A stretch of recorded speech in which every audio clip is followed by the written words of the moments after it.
Party మారిన ఎమ్మెల్యేలు తమ పదవులకు రాజీనామా చేసి దమ్ముంటే ఉప ఎన్నికల్లో పోటీ చేసి తిరిగి గెలవాలని బీఆర్ఎస్ వర్కింగ్ ప్రెసిడెంట్ కేటీఆర్ సవాలు విసిరారు.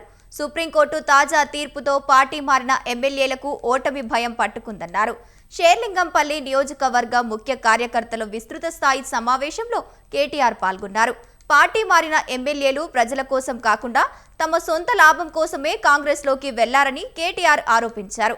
రేవంత్ రెడ్డి తన 20 నెలల పాలనలో తెలంగాణ ప్రజలకు చేసిన మంచిని చూపించి ఉప ఎన్నికలకు వెళ్లాలని కేటీఆర్ డిమాండ్ చేశారు. టీవీ చూస్తూ ఉంటే చాలా విచిత్రం అనిపించింది నాకు.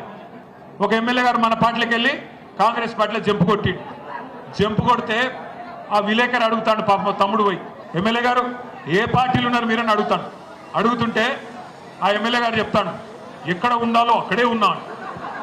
ఎట్లుంటుందంటే కథ ఎట్లుంటుందంటే, ఇప్పుడు మీ అందరికీ పిల్లగాళ్ళు ఉంటారు ఇంట్లో, పిల్లగాడు లేకపోతే సాయంత్రం ఏటో దోస్తు ఇంటికి పోయింది, ఆయన రాత్రి 10 అవుతాను, ఫోన్ చేసి కొడుకుకు అరే ఎక్కడున్నారో ఇంకా రాకపోతే అంటే నేను ఎక్కడ ఉండాలనో అక్కడే ఉన్నా అన్నాడు అనుకో, మీకు ఏమనిపిస్తుంది? దౌడ మీకు ఒకటి తప్పబుద్ధి కాదు. ఇలా మీ ఎమ్మెల్యే కథ కూడా గట్లేదు, ఎక్కడ ఉండాలనో అక్కడే ఉన్నాడు. అంత అతి తెలివి ఎందుకు? ధైర్యం లేదా? సరిపోతలేదా? ఎందుకు?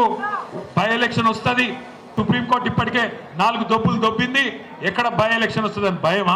గొప్పగా పని చేస్తే తెచ్చుకో టికెట్, రా షేర్లింగంపల్లి నియోజకవర్గంలో కొట్లాడు, ఎవరు గెలుస్తారో చూద్దామని చెప్పి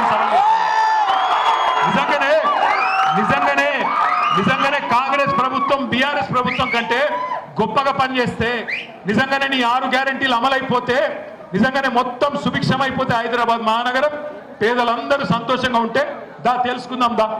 నేను మొన్న టీవీ చూస్తూ ఉంటే చాలా విచిత్రం అనిపించింది నాకు.